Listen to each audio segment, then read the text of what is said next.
क्या आप CBI officer और इनकम टैक्स ऑफिसर बनना चाहते हैं? इस तरीके की रेप्यूटेड जॉब पाने के लिए क्या करना होगा? कौन सा एग्जाम देना होगा? तो दोस्तों मैं आपको बता दूं कि अगर आप सीबीआई या फिर इनकम टैक्स डिपार्टमेंट में जॉब पाना चाहते हैं तो आपको एसएससी सीजीएल का एग्जाम देना होगा। जी हाँ, एसएससी सीजीएल को मिनी यूपीएससी भी कहा जाता है। इस वीडियो में आपको एसएससी सीजीएल के बारे में पूरी जानकारी मिलेगी। तो आइए सबसे पहले मैं आपको बता दूं कि इस वीडियो में हम लोग क्या क्या जानेंगे। इस वीडियो में हम लोग जानेंगे कि एसएससी सीजीएल क्या होता है, एसएससी सीजीएल का एग्जाम कौन दे सकता है, एसएससी सीजीएल के लिए एज लिमिट कितनी होनी चाहिए, हाइट कितनी होनी चाहिए, एसएससी सीजीएल के एग्जाम किस तरीके से होते हैं, क्या एग्जाम पैटर्न होता है, सिलेक्शन प्रोसेस क्या है, अगर आप एसएससी सीजीएल का एग्जाम क्लियर कर लेते हैं तो आपको कितनी सैलरी मिलेगी और आपका प्रमोशन कैसे होगा। ये सारी जानकारी आज की वीडियो में हम लोग जानने वाले हैं। तो अगर आप भी जानना चाहते हैं तो आप इस वीडियो को पूरा अंत तक जरूर। हम लोग जान लेते हैं कि एसएससी सीजीएल होता क्या है। तो देखो गाइस, अगर हम लोग फुल फॉर्म की बात कर ले तो एसएससी का फुल फॉर्म होता है स्टाफ सिलेक्शन कमीशन, जिसकी स्थापना 1975 में हुई थी। और सीजीएल का फुल फॉर्म होता है combined graduate level. SSC CGL के एग्जाम भारत के मोस्ट पॉपुलर एग्जाम्स में से एक है और लाखों स्टूडेंट इस एग्जाम को देते हैं। कुछ पास होते हैं तो वहीं पे बहुत सारे स्टूडेंट इस एग्जाम को क्वालिफाई नहीं कर पाते। स्टूडेंट के फेल होने का सबसे बड़ा रीजन होता है एसएससी सीजीएल की सही जानकारी ना होना। इसीलिए आप इस वीडियो को पूरा अंत तक जरूर देखेगा ताकि आपको एसएससी सीजीएल के बारे में पूरी जानकारी प्राप्त हो जाए। अब हम लोग जान लेते हैं कि एसएससी सीजीएल का एग्जाम कौन दे सकता है। तो देखो गाइस, अगर हम लोग क्वालिफिकेशन की बात कर ले तो एसएससी सीजीएल का एग्जाम देने के लिए आपकी ग्रेजुएशन कंप्लीट होना जरूरी है। जी हाँ, आपने अपनी स्नातक पूरी कर ली हो, किसी भी स्ट्रीम से आप अपनी ग्रेजुएशन पूरी कर सकते हैं। चाहे आपने बीए किया हो, बीकॉम किया हो, बीएससी किया हो, बी फार्मा किया हो, बीटेक किया हो, किसी भी सब्जेक्ट से किसी भी स्ट्रीम से अगर आपने ग्रेजुएशन कंप्लीट की है तो दोस्तों आप एसएससी सीजीएल का एग्जाम दे सकते हैं। एक और चीज जो बहुत सारे स्टूडेंट के मन में डाउट होता है कि कितने परसेंटेज मार्क्स होने चाहिए। तो देखो, आपके एकेडमिक में कितने परसेंटेज मार्क्स है उससे कोई भी फर्क नहीं पड़ता। अगर आपके 33% मार्क्स है और अगर आप पास हो तो दोस्तों आप एसएससी सीजीएल के लिए एलिजिबल हो, आप इस एग्जाम को दे सकते हैं। अब हम लोग बात कर लेते हैं कि एज लिमिट कितनी होनी चाहिए।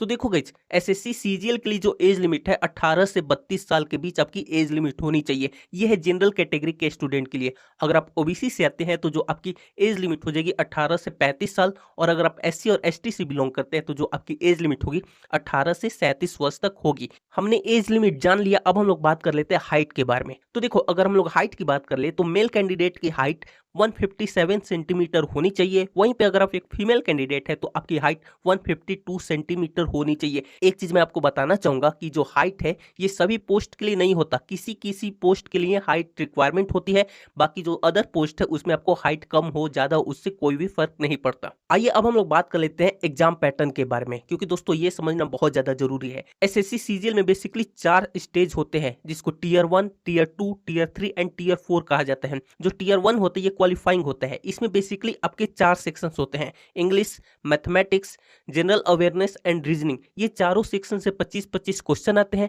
टोटल क्वेश्चन होते हैं आपके 100 और टोटल मार्क्स होते हैं आपके 200। ये कंप्यूटर बेस्ड एग्जाम होता है, एमसीक्यू टाइप होता है और इसके लिए आपको 1 घंटे का समय मिलता है और इसमें दोस्तों आपकी निगेटिव मार्किंग भी होती है। अगर आप टीयर 1 क्वालिफाई कर जाते हैं तो दोस्तों बारी आती है टीयर 2 की। इसमें आपके 3 पेपर होते हैं। जो पहला पेपर होता है वो कंपलसरी पेपर होता है और दोस्तों इसमें भी निगेटिव मार्किंग होती है और ये भी कंप्यूटर बेस्ड एग्जाम होता है। अब हम लोग बात कर लेते हैं टीयर 3 की। तो दोस्तों टीयर 3 होता है डिस्क्रिप्टिव टाइप पेपर होता है, यानी कि इसमें आपको letter writing and essay writing लिखने को आती है। ये 100 नंबर का होता है और इसके लिए आपको 1 घंटे का समय मिलता है।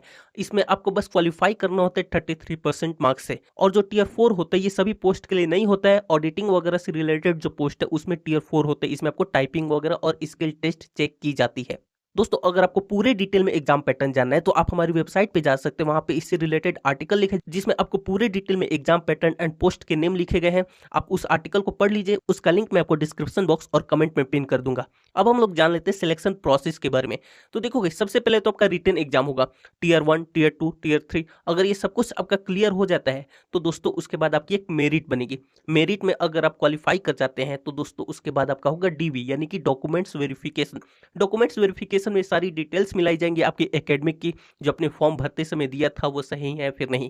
इसके अलावा दोस्तों आपका होता है मेडिकल टेस्ट। अगर ये सब कुछ क्लियर रहा तो दोस्तों आपका सिलेक्शन हो जाएगा, आपको ज्वाइनिंग लेटर मिल जाएगा, उसके बाद आपकी ट्रेनिंग होती है। अब हम लोग बात कर लेते हैं सैलरी के बारे में। तो देखोगे एसएससी सीजीएल में बहुत सारे पोस्ट होते हैं तो सबकी सैलरी एग्जैक्ट सेम तो नहीं हो पाती, लेकिन मैं आपको अगर एक एवरेज सैलरी बताऊं तो आपकी सैलरी 70,000 से 75,000 हो सकती है इन हैंड। इसके अलावा गवर्नमेंट की तरफ से आपको बहुत सारे अलाउंसेस मिलते हैं। अब हम लोग लोग बात कर लेते हैं प्रमोशन की कि जॉब लगने के बाद कैसे प्रमोशन होगा।